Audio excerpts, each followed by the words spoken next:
Okay. Member Cuddy, Here. member Miller is absent, member Foltz. Member Paul, member Rockwell, Here. member Sperling is absent, and Chair Wilson. The next on our agenda is adoption of the agenda. There's been a friendly request to move Claudia and Mark's presentation forward, which so I would encourage a resolution. Something like that. They outflanked the other staff that are here. Looking to adopt the agenda with that change in order. I'll second it. Any discussion from the board? Any discussion from the public? All signify by saying aye. Aye. Aye. Opposed? Passed unanimously. Approval of the minutes. 2 sets of minutes. I move that we accept the minutes from the 5/11 and 5/23 UAB meetings. Second. I'll second it. Do we have any discussion with the board? Discussion with the public? All in favor, signify by saying aye. Aye. Opposed? Passes unanimously. Okay, now I guess we'll move into our presentation. Okay, sorry, Mr. Chair. So Mark Benton will be giving the presentation, and I am just going to let him start. So he's giving it for him. So, Mr. Benton. So this is a presentation of the City Commission regarding $155 million new money issuance, our 2023 Series C bonds. Mark, if I can interrupt for a second. So this is an informational presentation that's already been presented to the city with some urgency to get this done before the end of the month. That's absolutely correct. It went to the commission on 15. And so this was, they were hoping to bring it to us, and that's we ended up canceling the meeting because they couldn't quite get all the pieces together with the challenges they're facing. So, Yep. So the resolution that we took in front of the commission authorized 3 potential separate transactions. One was issuance of variable rate, new money, not to exceed $155 million in bonds through a direct purchase agreement with TD Bank. The second transaction was in the event that the commission authorized the issuance of those bonds, but for whatever reason, we couldn't close with the bank. It authorized us to draw down on an existing $150 million revolving line of credit with U.S. Bank. And then the final transaction that was part of this resolution was amending an existing swap that supported this proposed variable rate bond. We'll start off with the 23C new money issuance. You've heard me say this, I don't know how many times. GRU is a capital intensive operation. We have almost $2 billion in capital assets on the books. Periodically, usually every 2 to 3 years, we have to go to the capital markets to acquire at least a piece of the funding that's necessary to maintain that transaction, that infrastructure. This is simply business as usual. If you separate all the circus associated with the House bill, we're at the end of a construction fund cycle. Our construction fund money is low. This is simply intended to replenish those construction funds, and the planning for this particular transaction began back.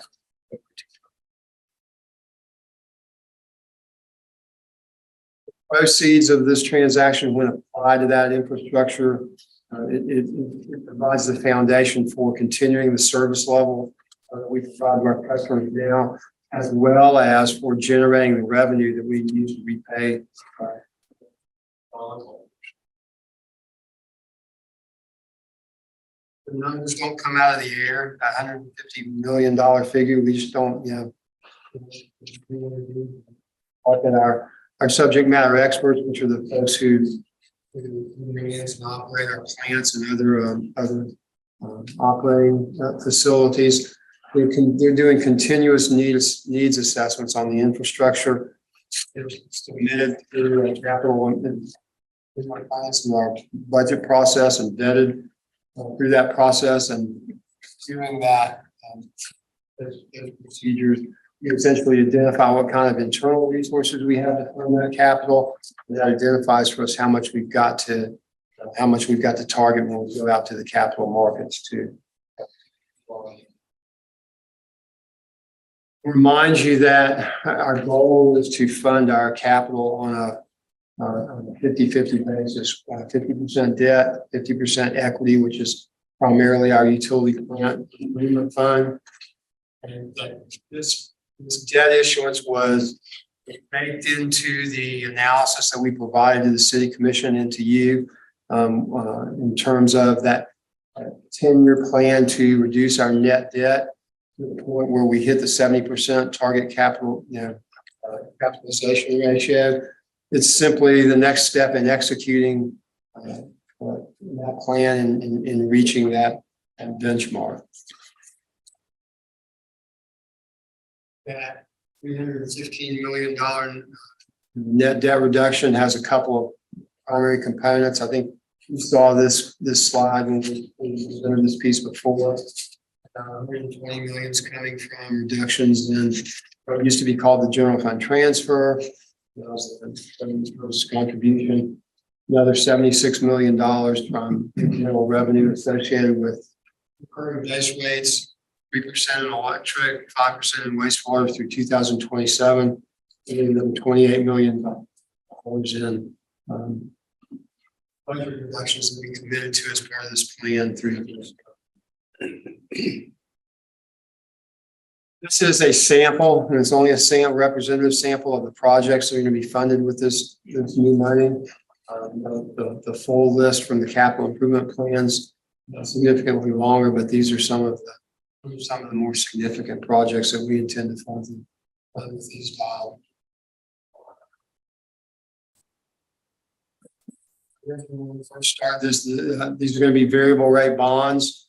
Back in December of 2022, the City Commission approved a resolution that authorized us to reassign an existing swap, our 2019 forward starting swap with Wells Fargo. We reassigned it to this proposed new money deal to hedge the variable rate interest risk associated with that. We then reinitiated the swap for the 2019 A's. So the thinking was about this deal back in early January. Our financial advisor, PFM, distributed a request for information, soliciting proposals on the bond issue. We went out to 15 banks. 7 banks responded. At that point, we had built into the schedule to bring this transaction back to the City Commission in April and close the deal. Based on proposals that we received for that, Barclays Bank was selected as the top-rated bank. But as we all know, run on a parallel track. The pending bill in the Florida legislature on GRU governance was out there, was creating a significant level of uncertainty as to the future GRU governance, and so we were advised not to bring that new money transaction prior to June 1st. Unfortunately, as we went through April and into May, that uncertainty related to the bill continued to create complications in a lot of ways, and one of them was regarding the timing of the close of the transaction. That culminated in Barclays telling us that they were unwilling to close the deal prior to July 1st, which was the effective date of the bill. GRE's position was that we needed that transaction needed to be closed no later than June 30th, and there were several reasons for that. One is, like I pointed out, we're at the end of the construction fund cycle. We are running low on construction fund dollars, particularly in the electric and water systems. We had originally planned to bring this to the market in April, so we were already pushing it 2 months. We needed to get that closed because we needed the funds. The swap that I mentioned, that we reassigned to this particular bond transaction has an effective date of July 1st. We don't, we would prefer not to have a swap out there effective with no bonds to support. And the biggest piece of this was that there still remains an absence of clarity, regarding certain aspects of GRU governance between the effective date of the bill on July 1st and the installation of the board in October. And there's sufficient ambiguity in that statute that, prevents us from having definitive guidance on just who is authorized to approve a bond issue between July 1st and October. So for those reasons, we want, it was our requirement was that transaction be closed no later than June 30. Our place was not going to close until after July 1st, therefore, really no longer a viable option for the first RFP submission. So PFM went back out to the banks that responded to the original solicitation and asked for them to update everybody their proposals, and that included Barclays because we wanted to give them the opportunity to have to as part of that discussion, because they had actually indicated to us that they were willing to honor the terms of the proposal they made in April, which were favorable to us, but they still were not willing to play before July 1st. So based on that, and the bank was a top-ranked alternative. And you can see these are the results of that second round of solicitations. TD Bank was the top-ranked alternative, but it's cost us just about $2.93 million more than had we been able to take advantage of Barclays' proposal. And that's over $1 million, so it's about $1 million even for this transaction. So one last piece on the details of the bond, and we get this question a lot. I presume you get it. Why are you issuing this in variable rate form rather than doing fixed rate debt? There are a lot of folks who say, you do fixed rate debt, you know exactly what you're going to pay. It's true, but even with the increased costs associated with TD's proposal, after factoring in the effects of the swap, the net effective borrowing rate is right around 3%. On this particular transaction. And we issued this debt in fixed rate form, 30-year fixed rate debt. At that same time, it would have cost us about 4.3%. So that's another $1.8 million per year on top of what it's costing us to borrow through TD. So that was the first transaction, new money. I'll stop here if you've got questions before we go on to the second piece. Given what we know about the current planning process for CapEx and things like that, how long should the $155 million, what do you call it, last us? When do we have to come back? It'll last us probably if we hit our spending plans, it'll last us between 2 and 3 years. Between 2 and 3 years. Right about when this one's done. I had a couple of questions. So going back to the slide where you said BFA was advised not to issue new debt prior to June 2023. I mean, this has been batted around in the papers and stuff recently. Advised by who? What does that mean? We have We'll defer to the general. Sure. So basically, we meet individually with commissioners as we come forward. There were commissioners that were concerned about coming up, issuing new debt while we didn't have a debt plan coming forward. And so there was a request to ask to do that. Looking at that, we didn't have a debt plan at the time. So we did not have a plan for how we were going to reduce the debt. We had come out of JLAC with JLAC saying, hey, you need a plan to reduce debt and you need to address the DFT. And not one of those. And then in addition to that, there was The independent board bill hadn't been issued yet, but there was discussion of that coming out. It hadn't been officially filed, but language had been coming out. So there was just a lot of uncertainty around those times. And so we waited. We didn't come forward with it until after June. And so there were conversations that you're referring to, those were just private conversations. There weren't anything that happened like at a public meeting or anything like that. And that's not very standard practice, is it? I wouldn't think, based on. No, it's pretty standard to meet individually with commissioners. You can't meet with commissioners collectively. You can only meet individually. And so it's pretty standard to meet with them individually to discuss more detail of whatever topics are coming up. Well, and then my other question is just looking ahead to the future. I know that you mentioned, Mark, that this is something that the utility has to do on a pretty regular basis. What does that look like in the coming months? I don't know what other possibilities there are in the coming months, but as far as the transition that we're in right now, when are we going to have to go back out and get money again, basically? Probably this should last us based on our spending patterns. We shouldn't have to go back out and get new money for another 2 to 3 years. Oh, yeah. Okay. I got you. So by that one, these questions should be resolved. Okay, thank you. Anyone else on the board?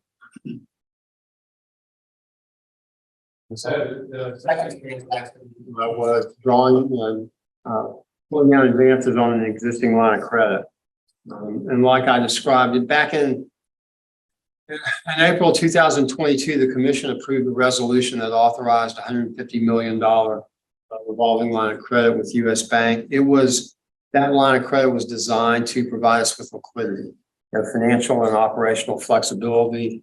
It gives us daily access, 24-hour access to funds to either to address unforeseen events or to help us, finance short-term capital needs. So in the event that the commission had authorized the bonds, but we couldn't close for whatever reason, the resolution gave us the ability to draw down on that line of credit. Like I said, we authorized us to pull down up to $150 million, but our intent was, and we're going to had we had to go this route, we would have tried to execute a longer term financing structure similar to the 2060 bonds. As soon as we could, we'd use those proceeds to repay the line of credit and access, the construction fund monies, because this is a more expensive form of credit. It's not 4.5%. Costs right now about 4.5%. It would also have required us to, because that swap is still out there, yes, 23C bonds, required us to reassign that swap to another series of unhedged. Yeah. I would say we've been out there since April 2023. We've never drawn down on it, and since we were able to not only authorize it, but we were able to successfully close. This was an avenue we didn't have to pursue. I'm sorry, Mark, before you leave that one. So is there a cost to having this line of credit in place? Yeah, we pay about 25 basis points on it. It's actually a fairly cheap fee, liquidity fee for pulling this money down. However, drawing down on the money, if you actually perform a draw, it's relatively expensive. But so your plan is to keep this line of credit in place for now? Okay. It's like I said, it's a source of liquidity for us. These are viewed very favorably by the rating agencies. It's to handle unforeseen events. Like it would have in this one, we would have been able to get some short-term money for capital financing that we might not otherwise have had access to. So yes, our plan is to keep it. Okay, thank you. And then finally, the resolution authorized amending the swap that we had hedging the 23C bonds. They are hedged with a fixed to floating swap with Wells Fargo. The loan rate, TD's proposal to us, the loan rate, the rate that we pay on this borrowing is about 81.5% of 1 month SOFR. SOFR is secured overnight financing rate. It's essentially a benchmark that represents what it costs to borrow money overnight when you collateralize them with treasury securities. It's something that's published by the New York Federal Reserve. It's based on actual transaction data. So it's less able to be manipulated than its predecessor, LIBOR, which used to be the benchmark for these types of transactions. So we're paying on the loan 81.5% of 1 month SOFR. We're receiving on the variable leg of the swap 70% of SOFR. So under IRS regulations, in order for the swap to be integrated with the loan and supports, that gap between the two rates can't be more than 25 basis points. It's important to GRU to maintain that integration because it gives us the ability, if down the road it's ever to our benefit, to terminate that swap and there's a termination payment associated with it. If the swap and the loan are integrated, we can finance it on a tax exempt basis, which is valuable to us. So we built into the resolution an authorization to amend the swap to bring that to modify that spread between 70% of SOFR and 81.5% of SOFR. And we approved that, and we've completed this transaction as well.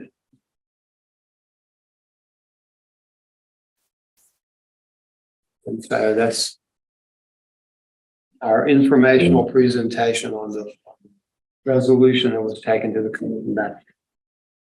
Any questions from the board? Anything from the public on this one? Okay, well, thank you. Oh, I'm sorry. Teresa has something. Good one. So the funds from this, will the new board be able to say how you can spend them? Or will you be able to spend them on the capital projects?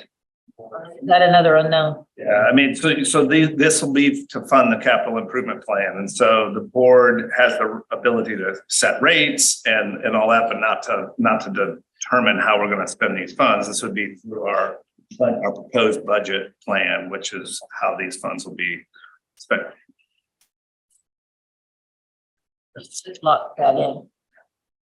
Yeah. I mean, this is just, so we have a capital improvement plan that we're implementing. This is just the funding of that capital improvement plan. How far does that capital improvement plan, is it for this coming year or how far? So this goes back to that 2 to 3 years. So this will fund the we have a capital improvement plan that we have planned out for 5, 6, even to 10 years, but this funds the next several years. Anything else? All right, thank you. Okay. Thanks. Well, Tony's bringing up the state of utility. I just want to give you a quick state of the UAB. So the plan currently is we'll keep going until they kick us out, basically October 1. We are an advisory board to the city commission. So if the city commission wanted us to keep going, we could. Probably won't make sense. It would be with a new board, whether to have GRU staff involved with us. The current plan is we'll just keep running along until October 1. And just to remind people, nothing has happened yet. It's sitting on the governor's desk. If it continues to sit on the governor's desk for a couple more days, July 1, it'll happen. He doesn't have to, by not doing anything, it ends up going through as if he had signed it. So the only other thing would be not. Yeah, well, I was worried about that. The ordinance that created this board was passed by the city, and they appointed us. But unless they say something contrary, there's going to be a vacant space between 1st of July and 1st of October. And somebody's going to feel it. Yeah, and Tony may address this in his there is some uncertainty during this period. I just wanted to say we're certain as much as anyone is of what we are, and it isn't impacted. Yeah, for sure. So what we're What we're doing is continuing to operate business as usual between July 1st and October 1st, and then October 1st have the board, we're on the path to where the board will take over in terms of the authority over the utility. I think I've shared this before, but the reason we're doing that is there's a couple things. One is in the bill, there's language in the bill that talks about rules and policies and all of that from the utility will continue until the time that the board would choose to change them. So we have current rules and policies in place. We're going to continue to do that through October. And then number two, this is just me, non-legal talking, is nothing else makes sense. There is no new board. There's a law that's become effective, but there is no authority or board. So it seems to me logically, we got to continue with the board we currently have until that time. And so it also makes sense to me that we continue with the UAB until that time. And I will say the city commission had some discussion during commission comment 2 weeks ago, maybe last week, I can't remember, about the utility advisory board, and that there may be a reason that the city commission would like to continue to have a utility advisory board. It didn't go anywhere. They didn't take any action, but there was some discussion about that. So I'll let you know if there's more to be done there. But if that would be the case, I would no longer be the staff liaison for the utility board. It would be something else directly to the commission. And so don't know what that would look like. But they may have more discussion around that in August is what they talked about, having some potentially. It's a very, very confusing time, Yes. between the 1st of July and 1st of October to me. To me as well. I guess what would be the rationale for keeping a board? I'm not sure. The discussion they were having was just around still potentially other utility issues that the city commission be interested in. I guess the city commission could decide to do a solar project or other things. And so I think that was some of the discussion that they've had. But again, it was mostly driven by one commissioner, and there wasn't any sort of conclusion to that. So from my perspective, I'm just operating just as the chair described, which is utility advisory board will continue to interact and work with the utility advisory board until the end of September 30th. And just on that note, also, if I understand the legislation correctly, there's also going to be a process whereby people apply to be on this authority, right? So presumably anybody that is on this board now or anybody else, as long as they meet the stipulations of that legislation in terms of where they live and that sort of thing, could apply to be on the authority. There's a nomination process. So someone can nominate somebody, and then that person, they would have a nomination process, a vetting process, and then ultimately an appointing process. And so, correct, if you meet that criteria, which there's some very specific for 2 of the positions, but the other 3 are simply if you have a background in engineering, law, economics, then and you're a GRU customer, then you would qualify to be able to be nominated and vetted and potentially appointed. And the appointments are done by the governor. It's done by the governor.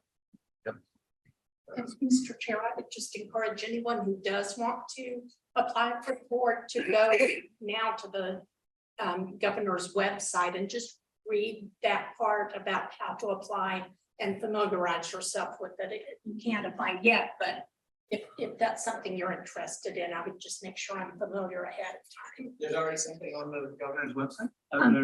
Well, no, just how to apply for boards. That was it. I pulled it up. Yes, and sir. They give, and they give you a form and all that stuff to apply with. Yeah, so. Yeah, anything I missed or okay. So I'm gonna give one more state of the utility update, and then we actually have 2 presentations from staff to give more. So the other update is back in March, we came to UAB and the city commission regarding the purchase and sale of the truck radio system. And so the commission, you all had made a recommendation and the commission authorized us to move forward for general manager, move forward to start putting that together. We've made tremendous progress on that. There's a lot of elements to the trunk radio system. So we had to kind of put together the asset register, figure out, each of those assets that would be part of that purchase and sale. There's parts of the system where we are still, GRU is still going to own like a little building structure, and the county will have equipment in that structure, and we would be leasing that space to them. So there's like details like that are all being worked out. So we're on track with the general conditions that we've had since that time period. But what we did with the city commission last Thursday, the county had asked us to really solidify more of what those pieces are, the progress we made and the path forward. So we put together an interlocal agreement that details that out. We took that to the city commission for approval on Thursday. The county commission approved it this afternoon or this morning or sometime today in their county commission meeting. And so again, it doesn't change anything different than what we talked about back in March. We're still on the path forward to do that. The goal is to try to get that purchase and sale agreement together before August 31st and get that approved by the UAB, City Commission, and County Commission, and then ultimately the transfer of the assets and the operation of the trunk radio system by the end of September. So that October 1st, they are the owners and operators of that system. So again, we're on track. We're hitting all the things we said we were going to hit, and we wanted to. They really had requested that we kind of put that in writing in their local agreement, and that's what we did. As I've talked to Tony, I have a little bit of a hiccup. Okay. Having managed FPL's radio system statewide. During normal times, what do you call it, your dispatching crews and things like that. After a storm, it becomes a critical asset. Okay, and so and it has a little story that goes behind that. After Andrew, I had the city of Miami, county, the state, what do you call it, the Secret Service, all trying to commandeer my radio system. It becomes an issue of priorities. What do you call it is what gets done and by whom. Okay, so I am trusting that the agreement you have with the county outlines service levels and things like that you expect to get, to include if you get foreign crews come in here, what do you call it, which we had hundreds of thousands, what do you call it, are they providing the radios to make sure that they have a radio to use, what do you call it, for to help, what do you call it, put your system back together? Right. There are a ton of things you go into something like that. So while I'm not objecting to it, I really think you really need to think about what their obligation is to you as a utility. Right. Yeah. So Member Paul's brought that up. So a couple of things with what you just said. So oftentimes when we bring in mutual aid crews, we coordinate them with some of our folks so that we have clear communication of where things are going and when. And so whether it's shared radios or shared staff working together so that we have clear communication. But going back to one of the things when we began this process, really discussions on this several years ago, was getting our public safety people. So, this isn't just a utility. This radio system is for all public safety, police, and fire. Getting our folks on board with the county folks to make sure that we're going to have the level of service, as you mentioned, necessary for public safety as well as utility in general. And so we do have some of those elements and criteria in there. We also, one of the reasons we have a tremendous amount of confidence in the county and being able to do this is they currently operate the combined communication center. So the combined communication center, it's 911. And so there's one place where all those calls come in and then everything's dispatched from there. And we have a really good partnership between ASO and GPD and the city of Gainesville to be able to do that. And their level of commitment or level of service that they provided for that is excellent. And so we have that level of confidence that for this, they're going to have that same amount. That's one. Two is a lot of the trunk radio system, or a big part of it is keeping up with software and firmware and all the updates. And really all of that's done through a current contract with Motorola that will probably continue. So that'll be a very similar level of service that we're providing now that is anticipated going forward. So we do take that very seriously. We do rely on this system. Fire rely on it even more than we do as a utility. And, we do have confidence that that's going to continue with the county being the owner. You're transferring, what do you call it, your towers and your radio equipment? So the radio equipment, yes, the towers, no. So the county will still be leasing some tower space from us, some data transport that GRU will. So that asset stays in the utility? Correct. Yeah. How about the people, the technicians? So they're really have two full-time people that are assigned to that. One of them is actually being reassigned right now within the utility to a different role. And the other person, not quite sure at this time, but they may have an opportunity to work with the county or another opportunity within the utility.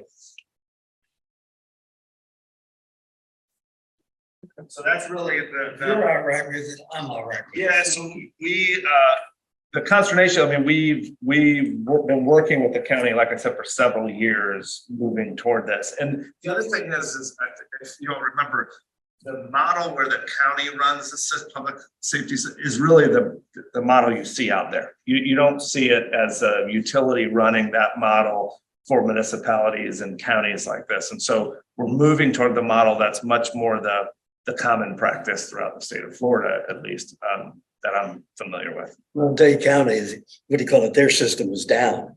Okay. Yeah. Yeah. All the cell towers were down. Yep. We were the only ones that are surviving. So And really, in the background of it, the county was doing this. So if we hadn't sold our assets, my understanding is they would just bought new stuff and we would have stranded assets. So, but That is right. There would, we were headed down a path where they were going to build a duplicative system, and it was going to be very confusing and not the best thing for all of the citizens of Alachua County in terms of paying for two systems and operating two systems. And so I think this was by far the best path forward for public safety in general, as well as the utility in the city of Gainesville and Alachua County. thank you. Yeah, so, one of the differences was we're statewide. right. So you had to cover the whole state, not just Dade County. So that would make a big difference if you're pretty much the same area as you're trying to. Right. So from there, we have two updates from staff. So Tony Carroll, he's our acting energy delivery officer. He's going to get up and give a more detailed report on really our reliability and projects that they're doing in energy delivery to maintain that reliability. Mr. Carroll. Good evening, Mr. Chair and UAB members. I think all of you know me, so no introduction was necessary. Yeah, and see which is the correct button. Okay, first we're going to talk about reliability, and I know most of you have heard these presentations before. You know the definition of SAIDI, SAFE, and CAIDI, but I'll quickly review that. SAIDI has to do with duration, and it's the index that tracks the average of how long in minutes our customers experience outages based on the total number of customers. It's basically a ratio. All right, and all of this data we're going to talk about is only goes from October 1 through June the 21st. In July, we'll do our quarter 3 presentation, and it'll have information through the end of this month. And the reason I bring that up is because this data is no longer current, because we had a few storms that came through recently that they changed these numbers slightly. So see different numbers. Quarter 3, yes. Is it okay if we ask questions per slide? Because I did have a couple questions, like probably the easiest to reference a slide. I was curious with this. So the blue is fiscal year 23. What was going on in that February through April 2-month period there? That spike. We had several outages, vehicles hitting poles and also trees falling. And we had a spike in outages at that time. As a matter of fact, I think in the Q3 presentation, I can discuss those in detail and give you a little more information if you want. Just curious. Yeah, it seemed abnormal compared to, I mean, I would think that this kind of goes on a somewhat similar seasonal path from year to year. But so I just was kind of struck by that. Poles are not seasonal. Even some of it's surprising, some of like the microbursts or micro storms that we have sometimes are somewhat in a season, but they're not very predictable. Like, you have a very defined hurricane season, but you have weekend storms that are pretty wicked and fast and come in that aren't necessarily following some annual pattern. Gotcha. All right, so now this slide is we're still talking about Sadie. And if you look over to the far right under the key facts, you see that year to date, our fiscal year to date, our total Sadie number is 34.21 minutes for the fiscal year to date. And these are all the causes, major causes of the outages. You can see vegetation, trees are number one for duration outages, and limbs are number two, and then weather and lightning is number three. And there are some that are very small that aren't listed here. I only mentioned that so those of you who are analytical like me, if you add these 6 numbers up, they will not equal 34.21. It'll be slightly less. So, yes, what is your philosophy on the targets or the goals? Is that you want to be best in class? You want to be the middle of the municipals? You want to be 50% better than last year? How do you set the goals?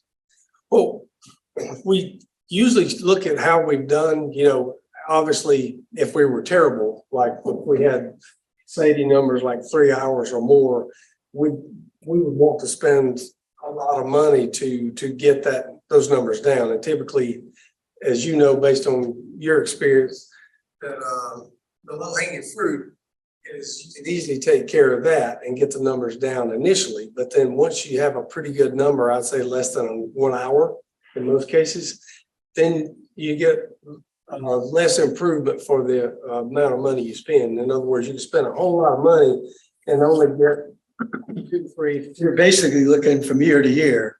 What do you call it? I'm trying to improve upon Yes. that. Yeah, so I take it for this year. I mean, at the end of 22, I think our Sadie was 52 minutes, if I remember correctly. And so our goal is 55 minutes for this year. And you say, well, why didn't you make it a stretch goal and put it at 50? It's so weather dependent, and we've had so many things going on. We want to, I think in 22, our goal was 60. So we did decrease it by 5 minutes, even though the goal is still above what our end results were in 22. Yeah. Tony, I would say too, I mean, we have a slide later in the presentation, but it also where we fall compared to relative other Yes, utilities yeah. is toward the top, And that's all, you're about we want to be, midway down. yeah, we want to be more toward middle to the top of that group as well. And what would you do? I mean, I guess if you have three or 4 years without a lot of storms like that, you get a lot of vegetation. And then you have a bad year. Well, and two, Unless you're really cutting. remember that, we go by FMPA's, I guess, rules and regulations regarding reliability. And so for major storms, named storms, in other words, hurricanes, we don't count any of those outages that's related to a major storm. And that's why Tony pointed out, it's the microburst and the just single trees falling, the small storms that hurt us, because we don't get to exempt any of those outage minutes. But to answer your question, I would say, yeah, I'm happy with being at the middle of the road, but I always want to be the best of the best. But unfortunately, we would have to spend a lot of money that we don't have in order to get a lot better than we are now. I'm happy that based on where I've worked in the recent years and compared to the larger utilities, we're in a scale where we're considered large utilities. And, we're good compared to utilities that are in similar. I would say you look good, especially with taking a look at the trees in this town. Oh, yes, that's, I'm just, golden goose, nobody wants to cut these trees. and when you look at the causes, and we'll see this again with, start talking about Katy. Trees are typically going to be number one, and it's also going to delay the restoration time because we have to get tree crews out there to cut the trees up and remove them. And even though our system control operators perform as much switching as they can and get as many customers back on as quickly as they can, depending on where the tree falls in the circuit, there's going to be a certain number of customers that are going to be out until that tree is removed and the lines are spliced back together and put back in the air. And just to follow up on what Tony said as well, so we do have annual vegetation management, have folks on staff, and we have a contractor that kind of is doing that. I've seen the trucks out there. So you can make choices to double how much you spend on that, but at some point there's diminishing return for that investment. So it is a good question of what's our goal, because that would drive you to be spending significantly more money on vegetation management, and you might not be getting as much of a return on that investment. We used to have used to be the joke is every once in a while I need a good hurricane to take out some of those trees. Before you leave this one, just real quick. So you said it's the underground and overhead primary equipment failure. Can you define what that means, the primary equipment? Yes, and we actually had one of these this past weekend. We had a piece of switchgear that failed.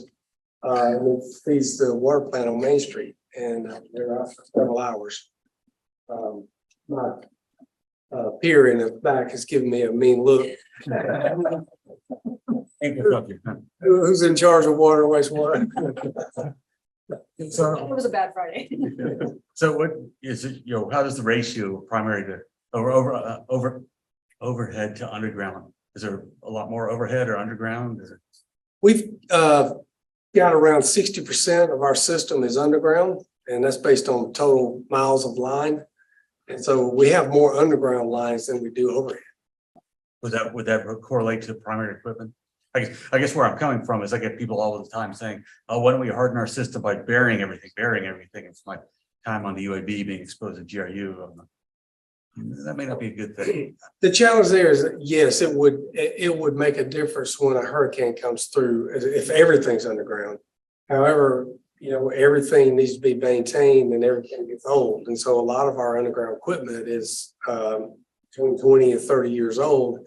And so, eventually it's going to fail if it sees a major fault, or if an animal gets up in there and causes a short circuit.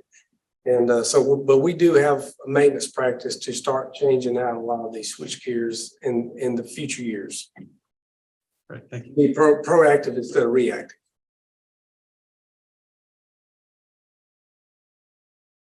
Okay, safety, we'll talk about safety next. That has to do with the frequency of the frequency of outages that a customer experiences based on the total number of customers. And as you can see, from this number, that we're still doing better than we were last year. Go back to that previous. Missed some numbers here. But you can tell by looking at the chart that we're still less than what we were on the previous year for this moment in time.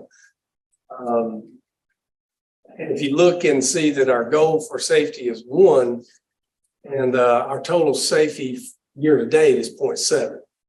So we're still less than, we're meeting our goal. And again, vegetation and trees is number 1 cause, and limbs is number 2 again on this slide. And the next we'll talk about Katy. And this has to do with duration, but it's really once an outage occurs, it defines how long it takes GRU's crews to get the lights back on. And it's also can be defined as an average of safety divided by safety.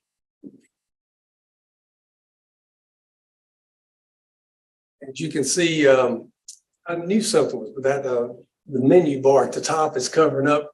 We're presently at 1.97 minutes. It looks like better than we were at this time last year.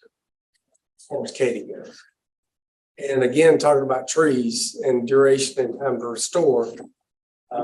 With the number of trees that we've had fallen, that's why vegetation of trees is the number one cause of duration numbers to go up. And that's because when you're involved in a tree, it takes longer to get those customers back on.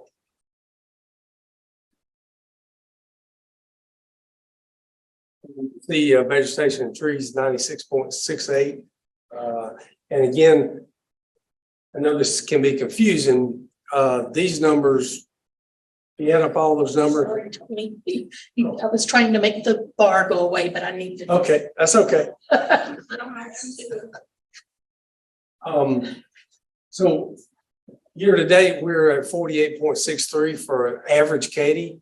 And again, I want to stress that it's an average of Katy. So in order to get close to that number, you'd have to add all these numbers up and take an average. That's just how Katy's measured. And how we can get an equivalent ratio to compare to safety and SADE. And just because, so unlike like SADE, which accumulates through the year, Katy doesn't, you don't expect that to grow through the year. It's because it's an average way it works. So.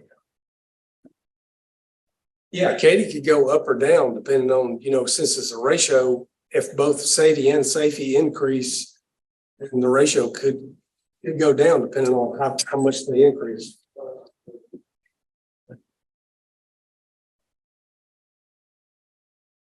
And this is showing we're still on par based on what our goal is. And 36.81 for the month of June. And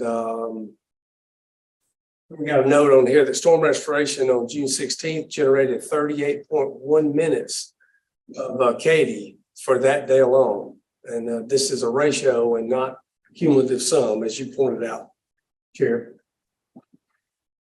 Okay, this is the last slide talking about reliability. And this is actually, this is calendar year numbers for year 2022. And this is the numbers that all the municipalities turn into FMPA.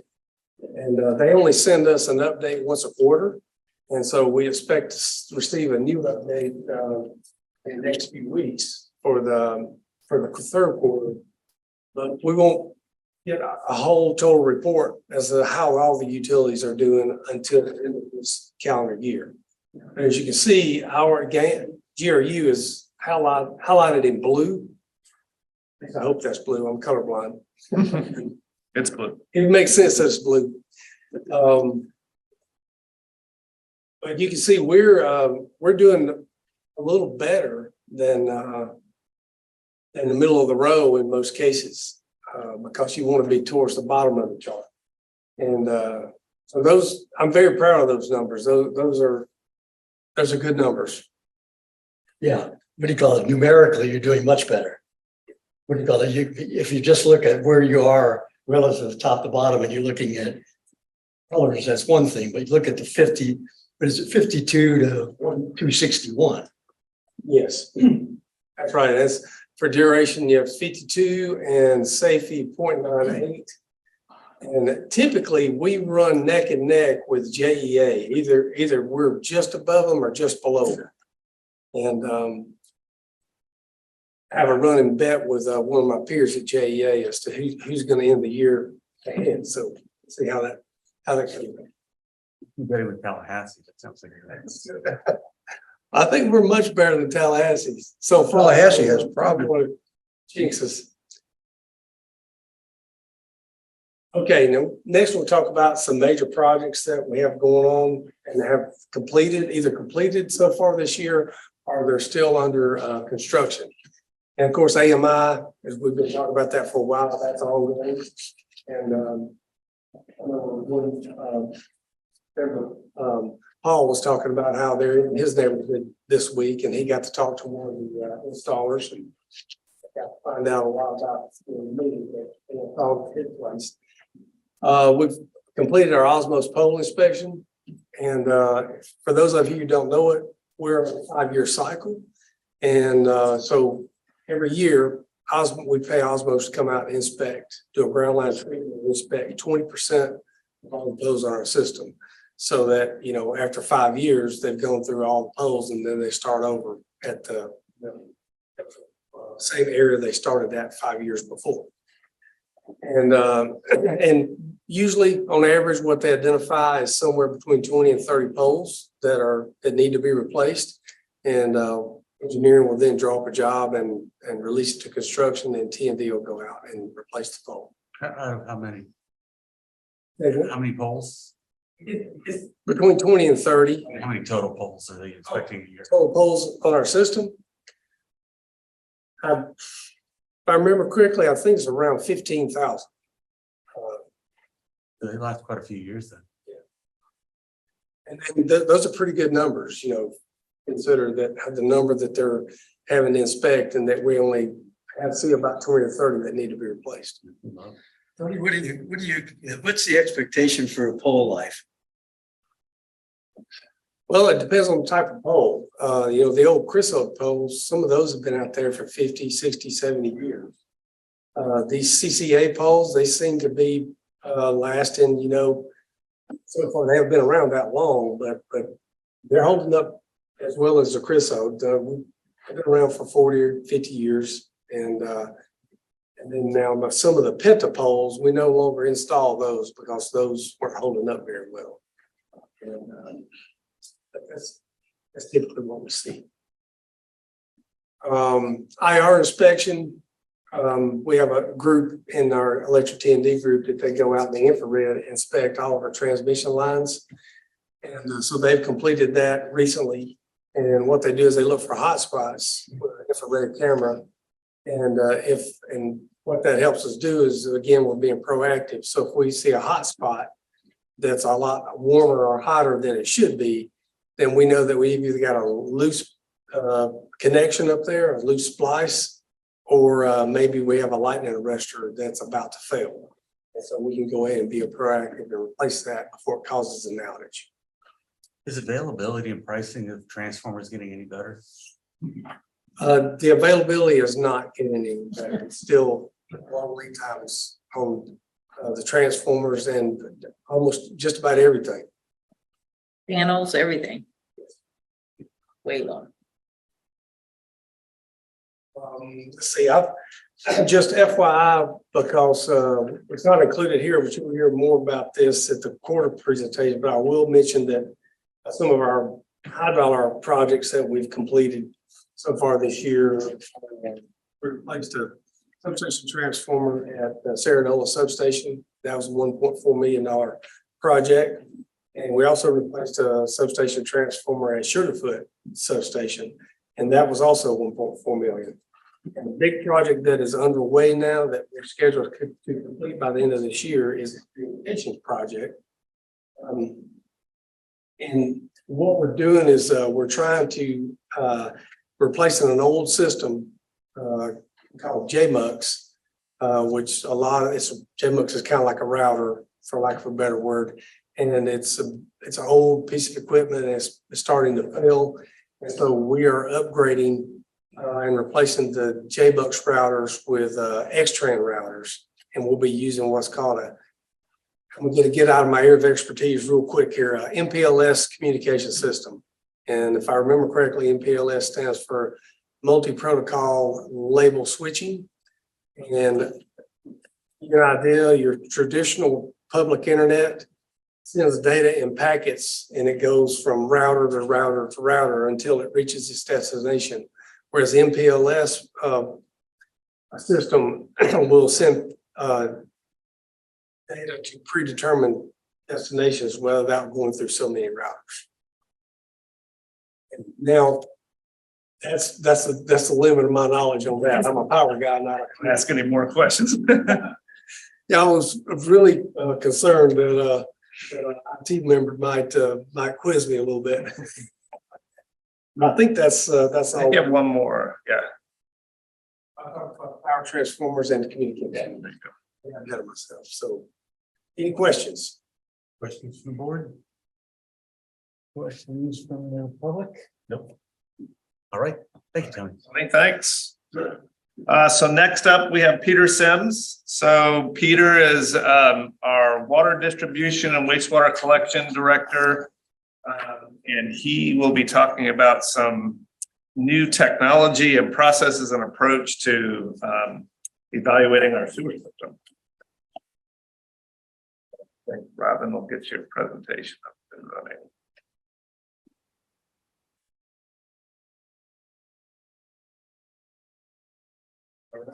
Mr. Chair, board members, appreciate you all having me here tonight. Going to be talking about wastewater collection system maintenance. I'm very passionate about this. As Tony mentioned, I'm the director of the water distribution wastewater collection system. So essentially my area of responsibility is every bit of water, sewer, and reclaimed water piping in the city and in our service territory, excluding the treatment plants and excluding the pump stations. So primarily want to talk to you guys about really a new maintenance program that we implemented recently on the collection system. So if you're not very familiar with the collection system, we have roughly 675 miles of gravity sewer serving around 700,000 customers. And that includes roughly a little over 16,000 manholes. Every bit of that is buried in the ground, under the roads, in our easements, and throughout the city.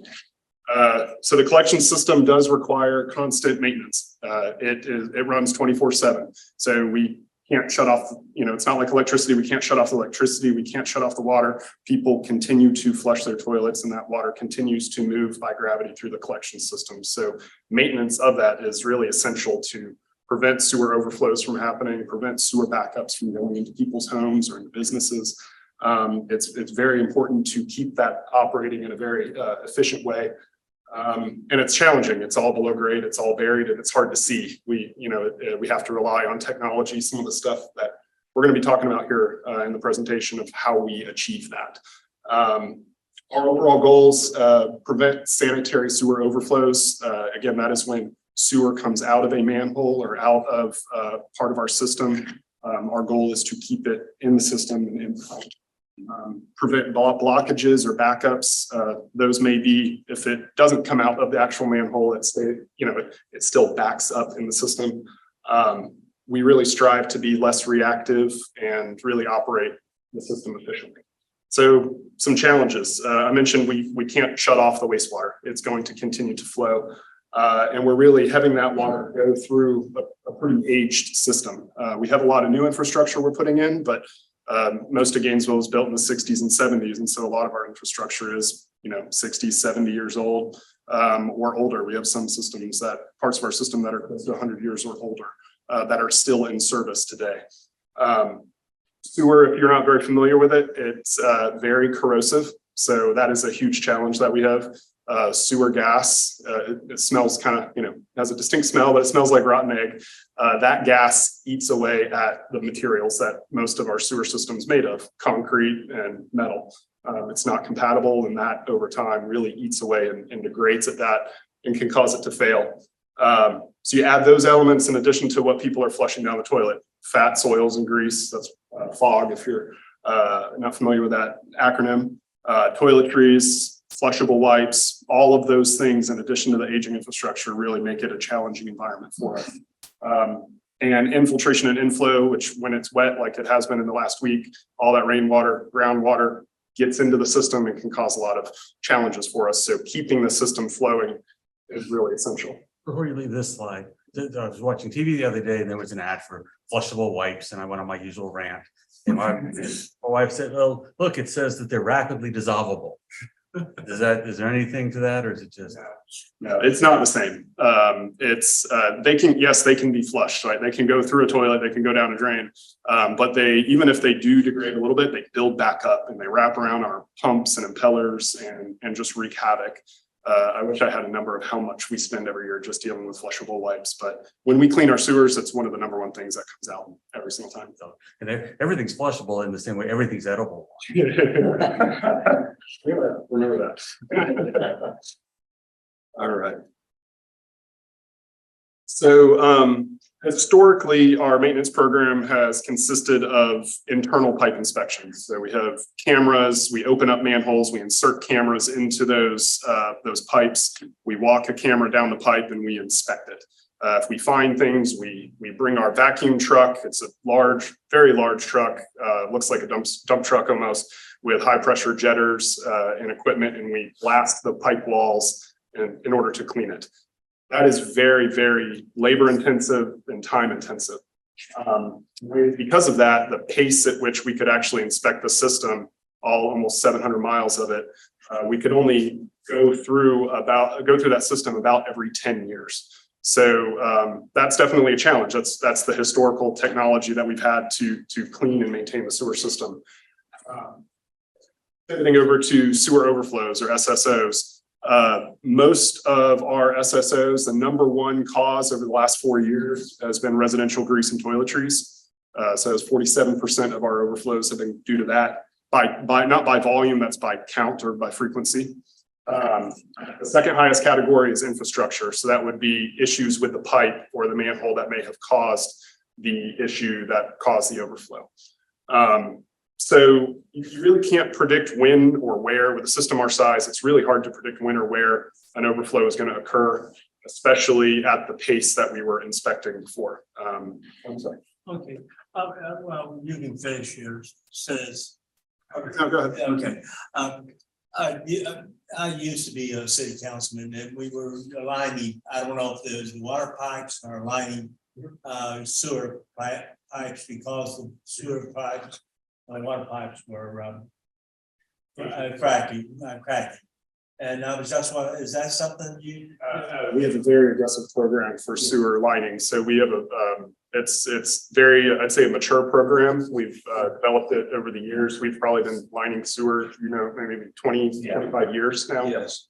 It's accelerated recently in the last probably 5 or so years, but it is a very active program that we have to address aging infrastructure. Okay, I know it's a lot cheaper than digging up pipes. Much. So. Absolutely. Good question though. Thank you.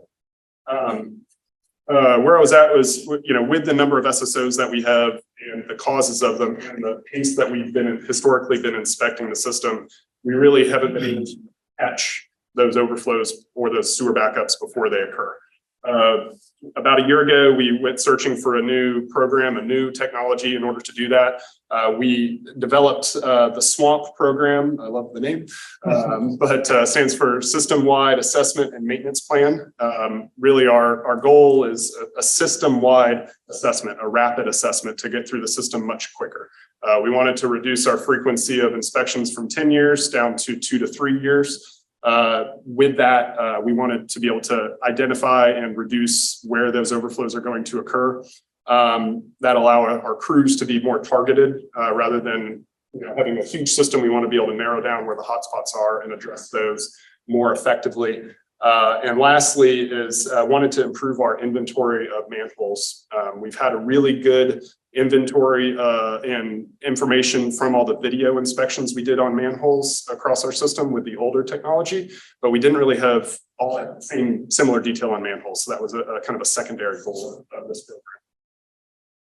So I'll go into a lot more detail on this in the next few slides, but the SWAMP program really is developed or consists of 2 phases. The initial phase is a field assessment. So our crews, we deploy them to an area, they do a manhole inspection, and they do an inspection using a piece of equipment called the SL-RAT, which I'll talk about on the next few slides. So that's a rapid assessment. We send a crew out there, they capture information, that information feeds back into our work management system. And from that, we may have no action if everything looks good, or we will then have follow-up actions to have a crew do a repair. So we could have maintenance work, whether it's cleaning or a repair on a manhole, or it may need a bit more of a corrective action. So we may have to replace a manhole or replace a pipe or line a pipe. But this process that we've developed really is 2 phases to capture that information quickly and allow us to target the follow-up activities where they're needed. So the heart of the SWAMP program is the SL-RAT. So this stands for Sewer Line Rapid Assessment Technology. It's a really inexpensive, I mean, the piece of equipment is incredibly inexpensive that we have to do this. It's lightweight. It takes very little time for us to perform a test. It's new technology. It's only been out for probably 5 or so years, and it essentially uses sound energy to measure the amount, identify whether there's obstructions or blockages in a pipe. So you have these two devices, as you can see in the photo down below. You set one on one manhole, one on the next manhole. It runs through a series of sounds. It takes about 3 minutes to do the full test. And depending on how much of that sound energy makes it to the other end, it gives you a simple score of 0 through 10. 0 means it's completely blocked. 10 means it's a perfectly good pipe. If you aren't that familiar with how gravity sewer operates, gravity pipes should never be full. So gravity pipes are designed to really only have a little bit of wastewater in them, usually half full or less. So if it's full, that sound energy cannot make it all the way through. So that it may be full because it's undersized, or there's a sag or a belly or something causing water to back up. That could be roots or grease or wipes or other things like that. So if the system is operating properly, sound is going to go through that pipe and make it to the manhole downstream. How far apart are the manholes, or how far apart? They're not allowed to be by code any longer than 400 feet. The reason for that is that the equipment we use to jet and clean sewer pipes, you have to have a hose reel on the front of a truck. So those generally are 400 to 500 foot length hoses. So about the length of a block. And so the SL rack can reach that far? And it'll let us know too if there's a manhole we didn't know about in between. Because it'll screw up with the sound. The sound energy will get dissipated in the middle manhole, and we would actually investigate and we found several manholes that were paved over or we did not know about which happens. It's great for identifying those sorts of things. I will mention this does not include laterals. So this is for main lines only. So manhole to manhole. So from your house to that main line through the sewer service, this does not address that. There's no technology. We've actually tried it on sewer laterals. It does not work. But I hope one day technology is there to be able to rapidly assess those. But at the moment, we don't have that. Last thing with the score, general recommendation is anything less than a 7. So 0 through 6 is something that we would want to go and do follow-up activity on and do some type of cleaning.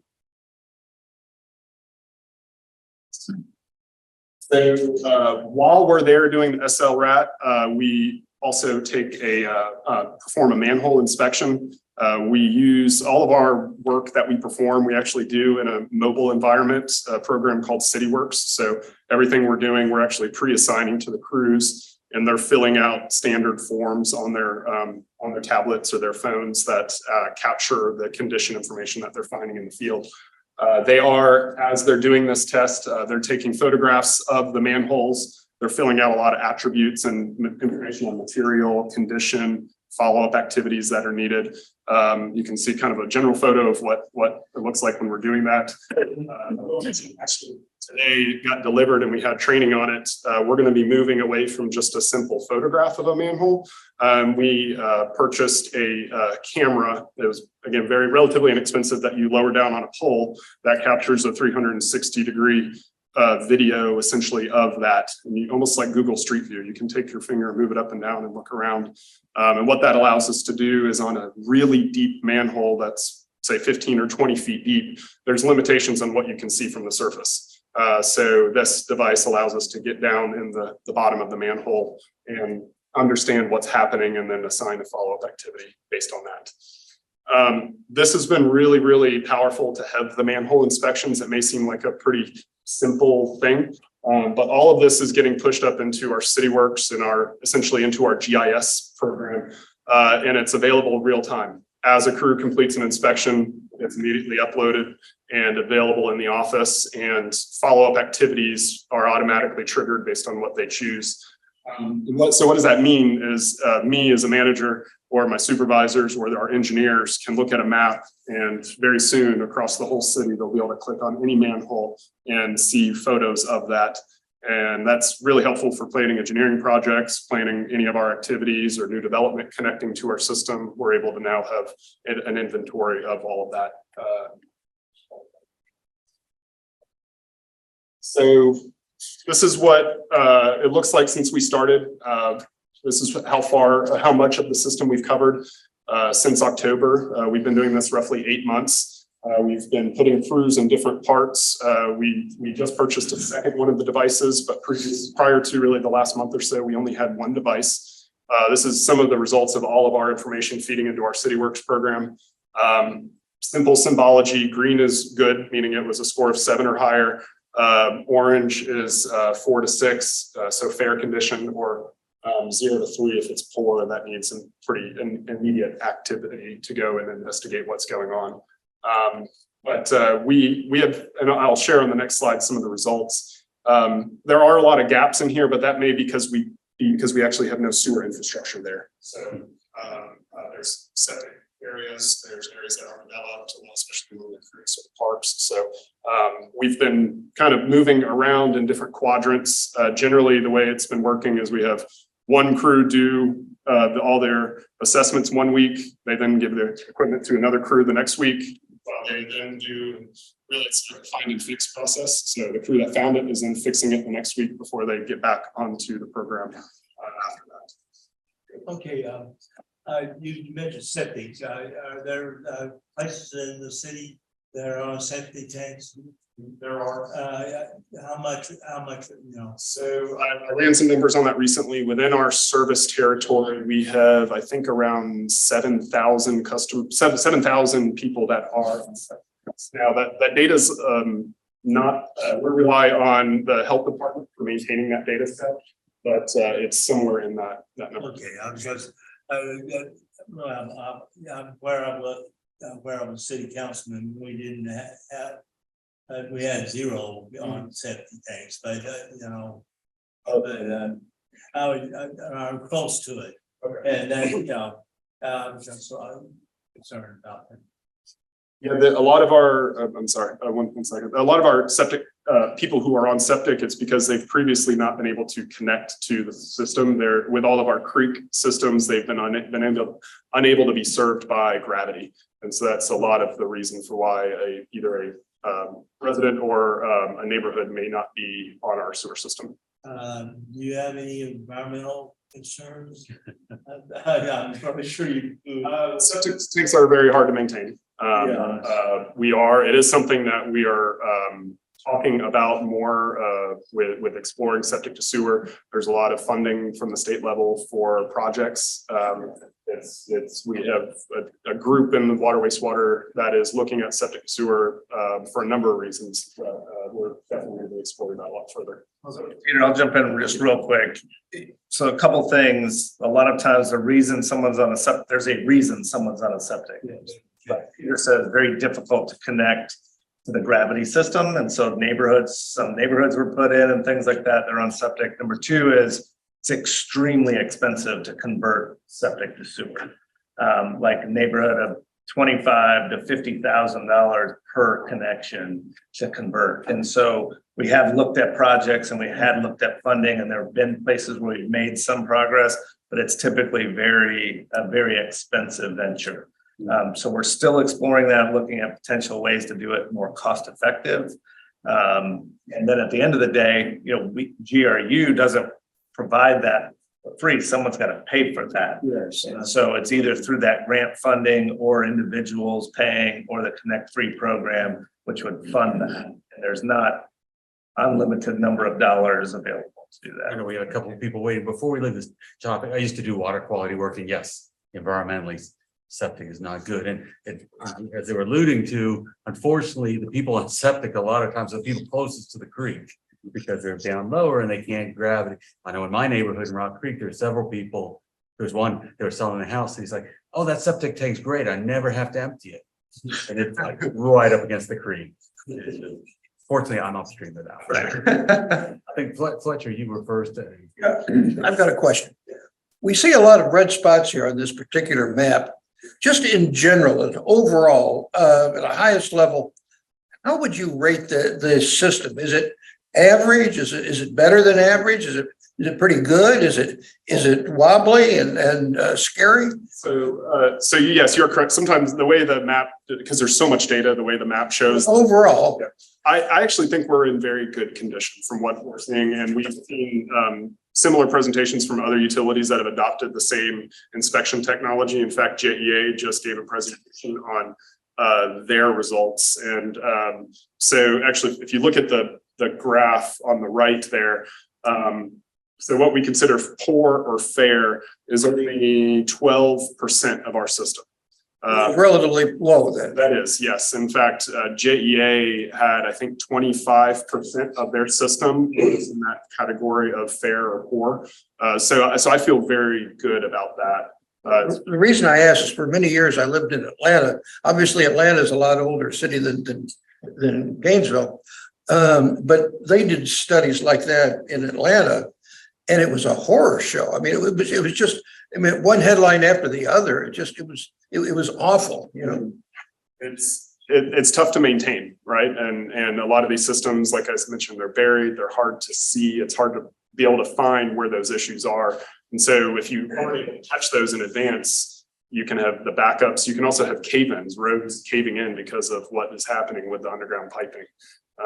And this is a tool that's allowing us to find that. And you're saying we're relatively comfortable. I want to get those numbers lower, but it's going to take time. But with what we're seeing, we're really the goal with this is to allow us to find that 12% faster and to be able to fix that 12% before it becomes a major issue. Seeing what other utilities are having with their results. In fact, the company that we got the equipment from has numbers across the country of other utilities that are doing this. We're below average. We have better scores on the low end than other utilities across the country. Teresa? Got something, Teresa? Yeah, I was just wondering if you go to the next slide with the dots. Yes. How does the elevation of where the gravity feed is the north end higher, the south end higher? How does that all go together with the contours? Yeah, in general, I wish I had a map that we have some in the office that show exactly what you're getting at. But in general, the northeast part of town is the highest elevation. But the gravity system primarily follows the creeks, which do head towards the southwest. So they head down, down by Oaks Mall and down towards our Kannapaha facility. That's where most of the creek systems go, and that's how the gravity piping infrastructure follows that. So if you move further north, the project's going up there, will that be gravity from that end and west, or? It may be able to connect to an existing gravity system already. It depends on, we don't allow gravity to be any deeper than around 20 feet or so right now with our standards. So it depends on if there's existing infrastructure that can serve a development or potential customers by gravity, that's always the preference. If not, then they may have to construct a pump station to move it. That's my next question. How much is a lift station, or does it depend on the number? It depends on the size and the depth and the horsepower or where they have to pump to. So I know with the new school, we had to have a lift station out there by Terwilliger, right? Out on Parker Road. Mm-hmm. So, yes. Right. So that's actually lower. It had to be up. Okay. And then, so more projects to the west, would they also probably need? Most of the western part of our system is pumped. So everything going to the Kannapaha facility is pumped through a manifolded pressurized force main system, whereas Main Street reclamation facility is primarily gravity fed. Peter, I would say in general, it's kind of site specific. It's not just like parts of the system you don't need pumps and other parts. I mean, it would really depend on where the project is and where our system is and sort of whether it's. So the next part of the project that they want to put in up 121 is 18,000 units up there. Would that be gravity, or would that be lift stations, or would that be a combination? North of town. It would be a combination. So they'd most likely have gravity serving their immediate customers or people that are moving in there. And then that would pump into the force main system that would be pressurized through the rest of the system.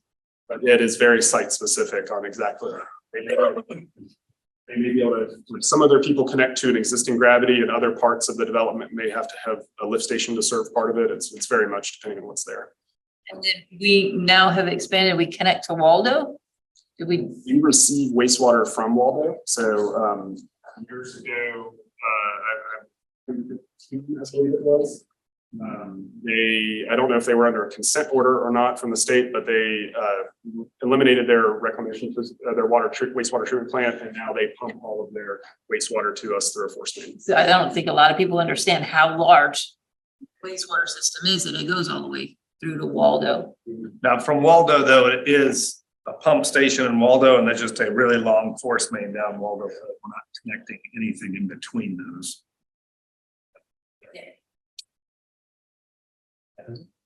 Tim, you good? Back at the beginning, one of the swamp program goals was manhole inventory.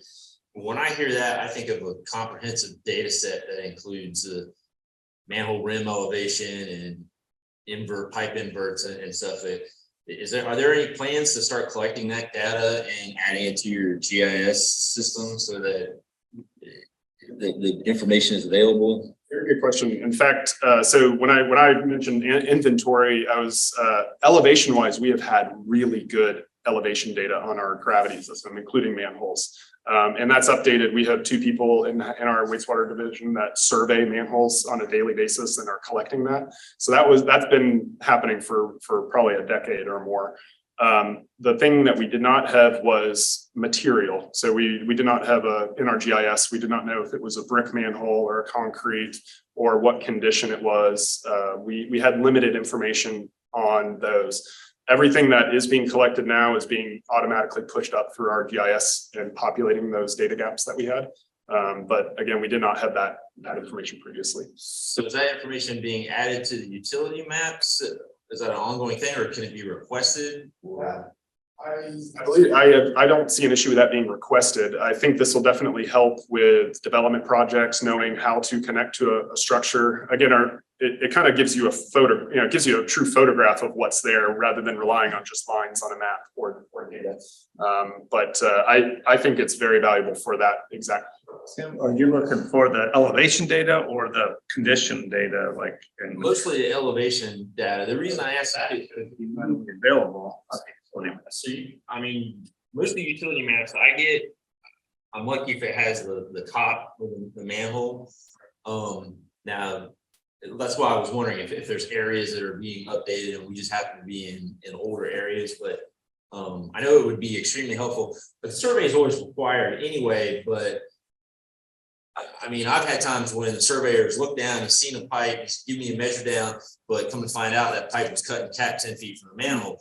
So survey data is not always the end all be all. And there's been lots of times we've been requested to go out and do DVHs, and that's costly. And it just seems to me, if it's a GRU owned and maintained system, you guys should be able to provide a little bit better data than I'm used to seeing.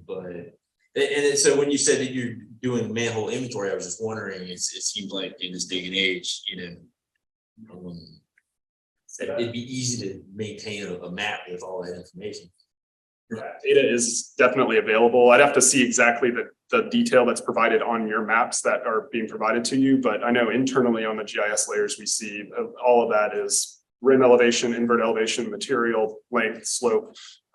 All of that is visible and accessible. So it might be getting off topic here, but when somebody submits a utility map request, are those maps generated by GIS and they choose the layers that are going to be displayed on that map per request? Well, So maybe it's. Yeah, if I can add to that, Tim, I think a lot of times we don't know the data that's in GIS. We don't know how it was collected or when it was collected.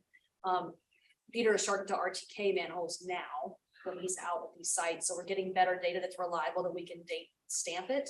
So I don't think we generally make it readily available to everyone because we don't want you to rely on that data. Right. And so that's why it's not readily apparent on maps. I think we could provide it to you as a helpful piece of information, but we would never want you to rely on it because we don't know where it came from. Do you get shape files or do you get like hard copy maps? What do you get? PDFs. PDFs.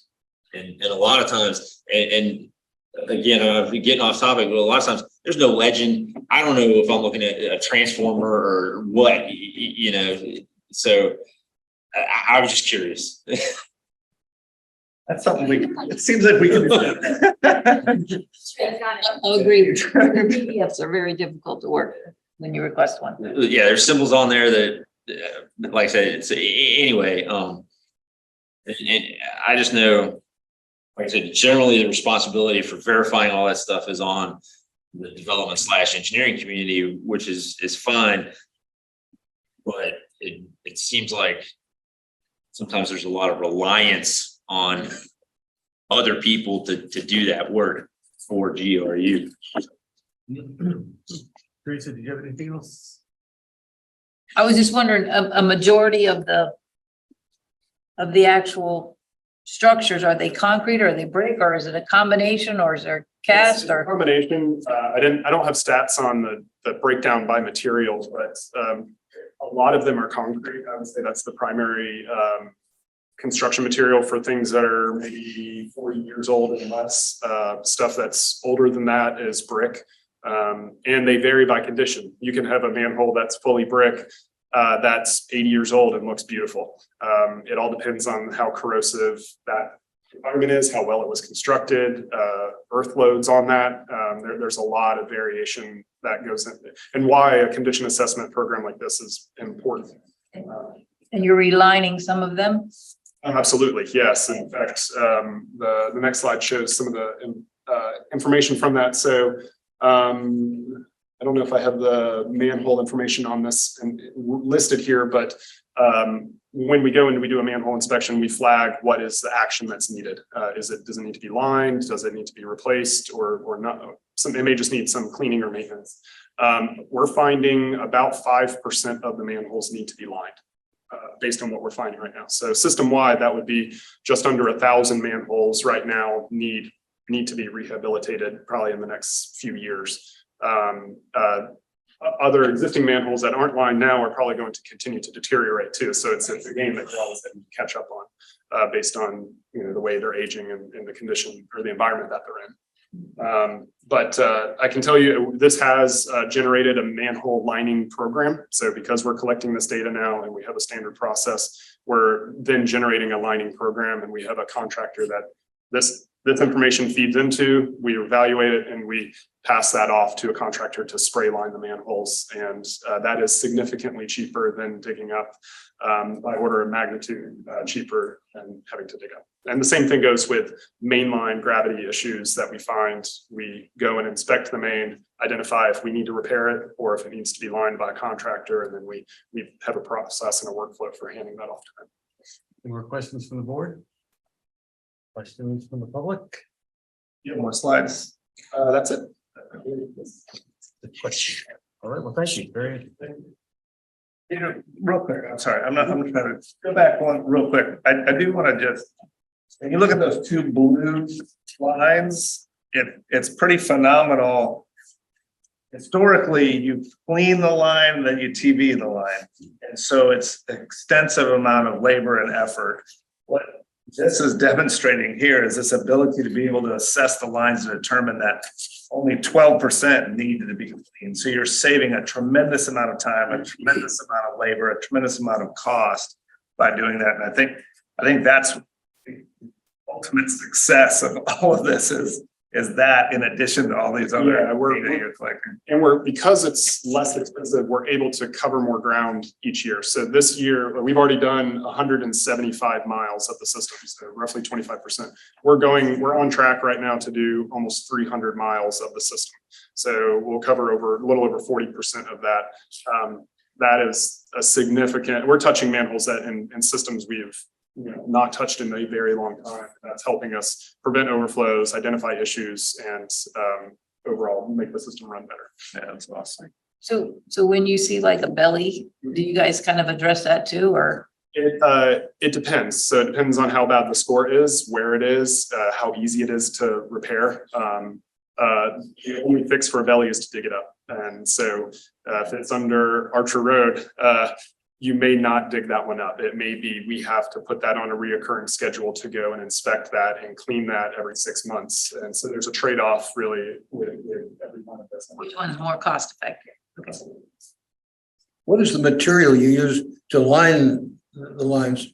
The liner that goes in, mains is like a polyester resin that's soaked in a felt tube that's pulled through the pipe and heated up and then hardened in place. So it's a in situ, rehab of that existing pipe.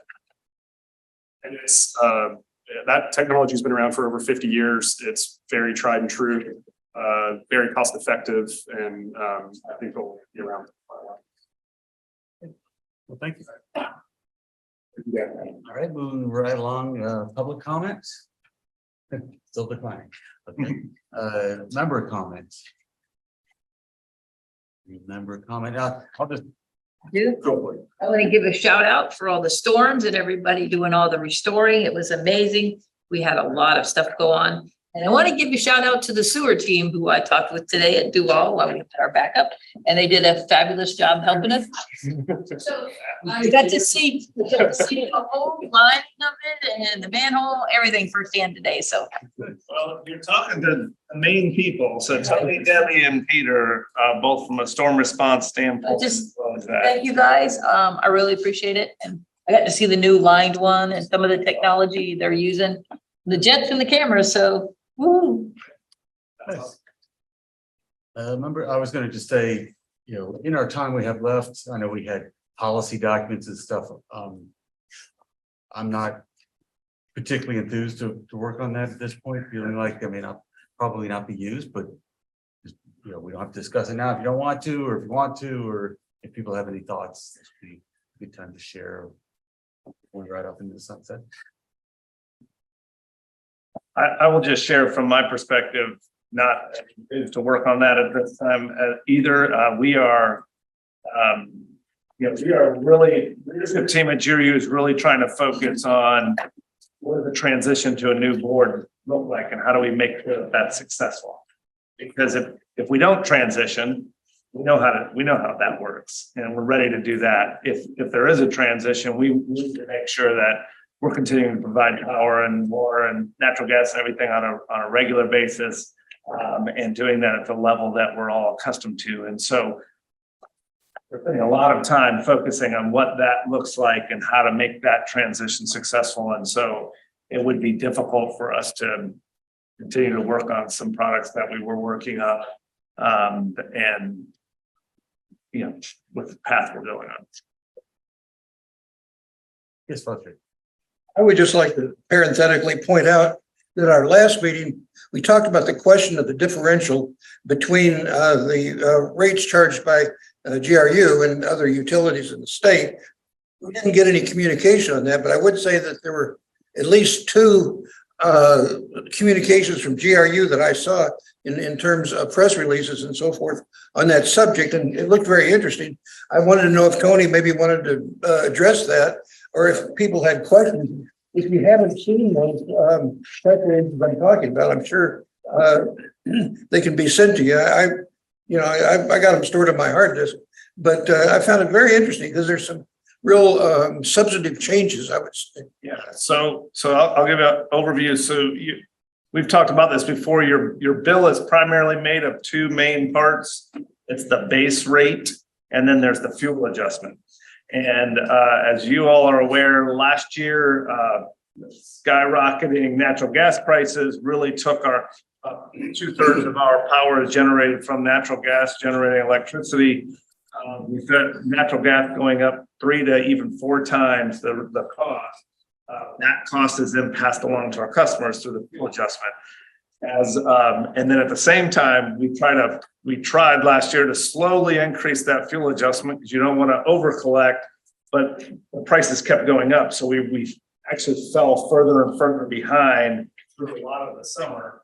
We've since then made the way back up to where we're getting close to our fuel levelization fund being at 0, which is what your goal is, so that you're collecting and what you're paying out for fuel. As we marched our way back up there, we were able to do in April 1st, we were able to reduce our fuel adjustment from 80 mils down to 65 mils. And basically a mil is like $1 on a 1,000 kilowatt hour bill. So that 80 to 65 is like a $15 reduction in your bill if you're using 1,000 kilowatt hours. July 1st, we'll make another adjustment, and we're making that adjustment down another 15 mils. So we're going from 65 to 50 mils. So from between the move in April and the move in July 1st, it'll be almost a $30 or maybe even more, depending on how much power you use, reduction in the bill. And so that reduction obviously is really good for our customers, especially during the summertime. So as you're using your power in June, your bill in July, that will be at a significantly lower fuel adjustment rate. So we're really glad for our customers. We're glad for our fuel levelization balance that we're getting that back to where it should be. And then potentially, if natural gas prices continue to stay low, there may be even additional reductions in that. And that's a month by month evaluation that we do to determine where that value should be. So I think that's really good. We also, as you compare us to other utilities, we're often near the top of other utilities. But the April bill compare, there were several utilities that have higher overall bills than we did. And so I think that's another good thing with that reduction in the fuel adjustment comparing to other utilities, including Duke and FPL Northwest, Florida Public Utilities, all having higher bills than ours during that time. Now, again, that part of the bill with fuel adjustments changes every month. So different utilities, so those comparisons change as well. But that has been pointed out by others that are not always the highest, or near the highest that there are times. So, yeah. So cool.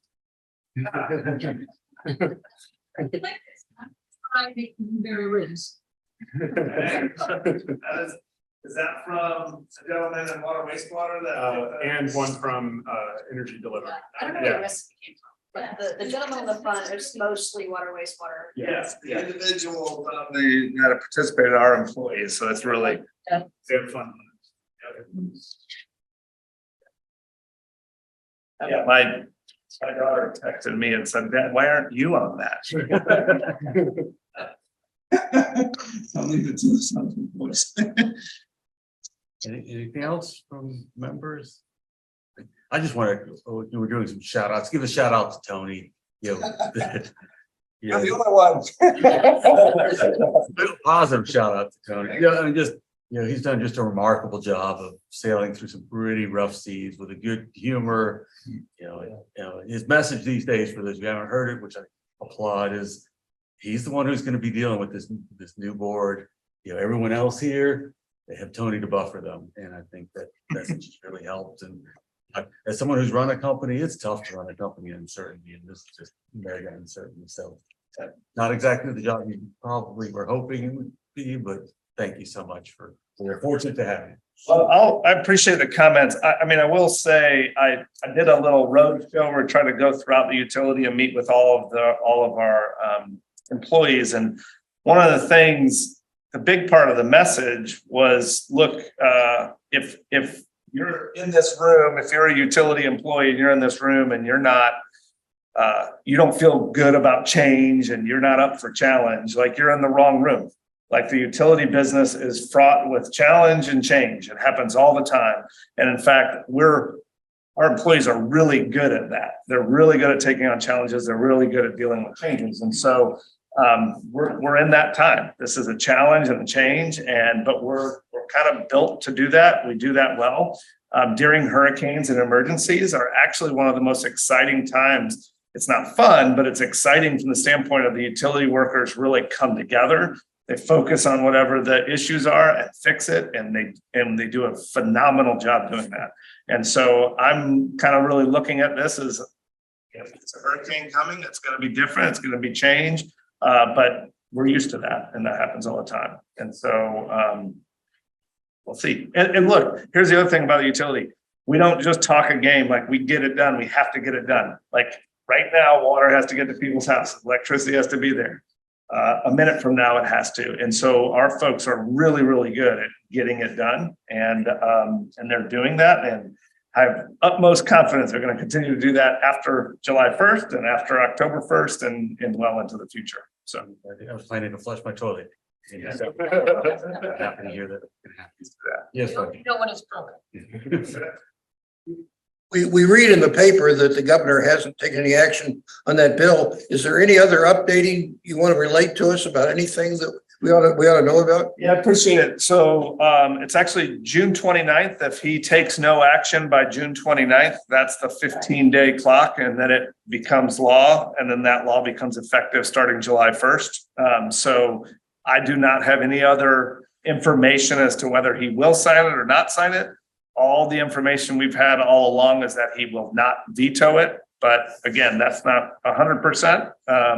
But it appears that June 29th is coming pretty fast. I think it's Thursday of this week. And so it appears that it will become law. And then July 1st comes, the bill becomes effective, which basically I think really is going to kick off that, again, the nomination period for board members and the vetting and the appointment time, which will happen over the next several months. So that's the best information I have.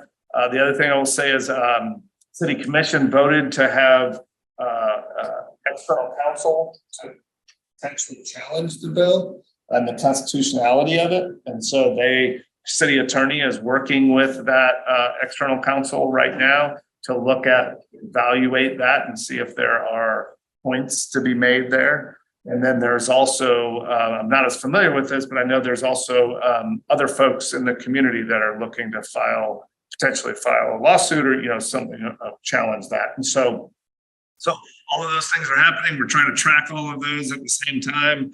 But my focus through all of this, and will continue to be, is make sure we're delivering our high quality utility services regardless of the path that we're headed down. And our staff is really laser focused on that. It needs to be and not be kind of pulled in different directions. But focused on that. So if he does veto it, it would have to be tomorrow. Yes, it had to be before the 29th. So It's unlikely. It could be. Yeah. I'll take that back. Yeah. All right, anything else before we meet? When is our next meeting, Rob? It's the 20th, I'm sorry, the 13th of July. Yeah, I did want to ask, so we don't have, city commission is on recess until July 20th, toward the end of July. So I'm asking a request if we could cancel the next meeting in July so that our next meeting would really be the 25th. And that is a budget meeting where we'll be presenting our operation and maintenance and capital budgets. We don't have any items we're taking to the commission prior to that. And so at that meeting, if we had an item that we needed to take to the commission in August, we could bring it to that budget meeting and hit it. And so I'm just asking if we could be consistent with the city commission and kind of have a recess for that first meeting in July. And then again, we come back on the 25th and have our budget meeting. Anyone have any issues with canceling the July meeting? Let me, I know that's not a question, but if we do this budget on the 25th and all that stuff, will ours or will the city commission's efforts be nullified? Since they're not. So they have to pass the budget in September. So it's just confusing. No, I think it's a good question. So again, the way that I'm operating is that we are going to continue with the budget process. We're going to get an approved budget. And that's our budget for next year. It will be the budget until or if the new board decides it wants to do something different. And so as general manager, I would say that I want to continue to implement it. We're bringing forward what we think is the right thing to do to operate the utility. And I'm going to make that case with the new board in October. And this is the budget that will be that case. Let me, I won't go into that. After the 1st of October, they can amend budget if they want to. That is correct. Yeah. That is correct. But again, as In my role as the general manager, this is the budget that is the budget we need to operate the utility. And so I will make that case with the new board. Okay, that's trying to, No, I get it. These are the questions I think about an answer 50 times a day. I mean, sorry, yes. Those are, and look, I'm not 100% certain on any of my answers, but we're trying to do what we think is the right and best and logical thing for each of them. And then we'll face, if there's a change or an obstruction to that, we'll face it when it comes. All right, anyone else? I think to correct a statistic that I threw out there, I said 15,000 poles. It's actually 19,900 distribution poles and around 800 transmission poles. And, the amount that we have underground is 62% of our system is underground. Like you wanted to clarify, you were right about the underground. But yeah, I had 75% of the distribution pole. I got one real quick question before we break up. You talk about the cost of underground movement and of course, the bulkhead cost. Can you give us a ballpark, a back of the envelope kind of comparison number of what the cost of underground versus overhead is for the same distance? A ballpark underground typically costs about $1 million per mile. And the same voltage of the circuit installed overhead is gonna run $200,000 to $300,000 per mile, depending on the size of the. Which is 20 to 30%. Yes. And what's the life of the underground lines versus the overhead line? Typically, they're around 30 to 40 years on the underground. And it also depends on if it's installing conduit or direct buried. But we've been seeing 30 to 40 years. Good overhead is.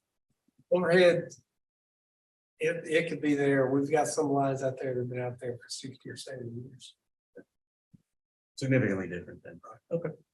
All right, with that, we will conclude. Thank you.